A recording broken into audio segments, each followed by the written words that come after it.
My name is Nina, and I'm about to vent. Cool. All right. So, man. All right then. So, business is booming at this point in time, right? Yes. Okay. Yeah. God bless. Look at that. Amen. How do you find time for a relationship? Um, I mean, it's just, it's just there. Yeah. So what the fuck? What the fuck does it mean? I don't know, but I. That's so unprofessional. That was mad unprofessional. Sorry. I'm trying to. Well, yeah, I don't know. It's a pretty. Right now, it's work is kind of outweighing right now, just for the simple fact that everything is very overwhelming.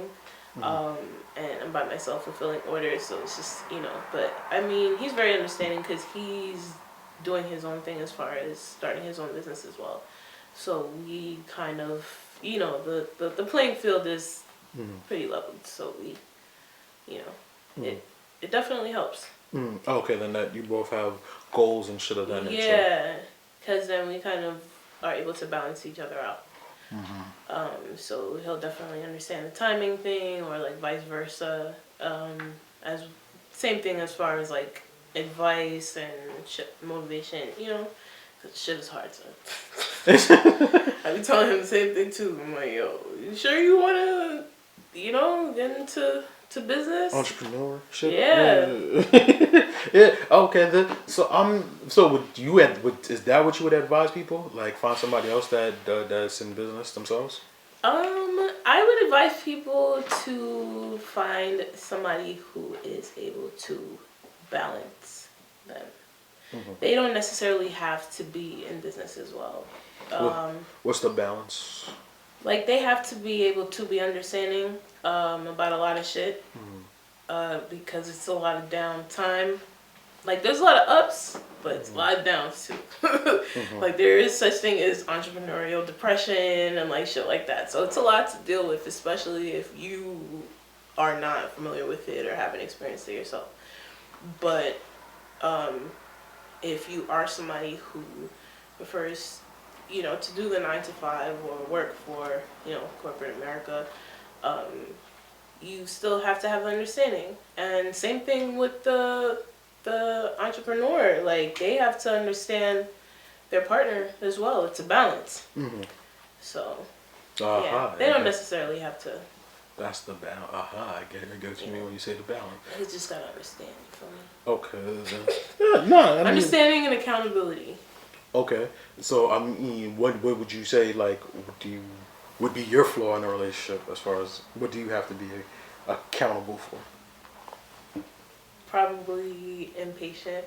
I'm just very impatient overall. But I'm like super impatient in a relationship. I'll say that. Just because I'm just like kind of like reached the point in my life where I'm just over everything.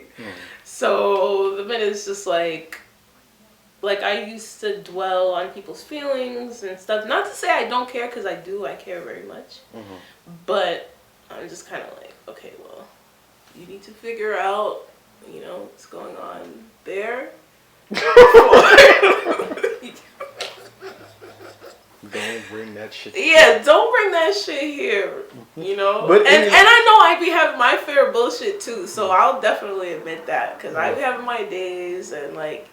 But all right. It goes both ways. So how does it? I mean, but ain't that like supposed to be like how the relation works? Like, yeah. And I'm supposed to be able to bring my bullshit into this, like. Yeah. But but not with me. Yeah. Just take that shit somewhere else. I love that. But it's funny because like we definitely have those types of talks. Like he's definitely on his spiritual, journey as well. So that's a good thing. But I think that's one thing. Like, if you're a spiritual person, you probably need to be with somebody who's also a spiritual person, because it's a lot of things that would differ, and you would not think that you would bump heads or like it would affect you until down the line. Yeah. But as far as like being two business people, it's not necessary. Okay, I got you.